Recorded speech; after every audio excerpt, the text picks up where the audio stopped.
good morning mga home buyers.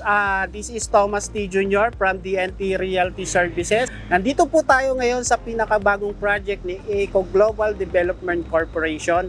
Ito ay ang Ligero Towers.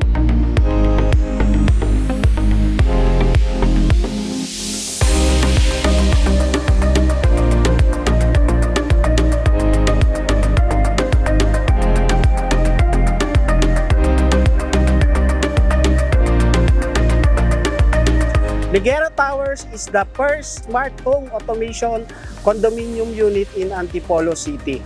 Consist po ito ng 25-story residential with commercial spaces. Bakit nga po ba napaka-affordable ng condo unit na ito? The first condominium unit with smart automation in Antipolo, located in Sumulong Highway. Napakalapit po siya sa SM City Masinag, LRT Line 2 Masinag Station. Malapit din sa mga churches, sa schools, all major establishments.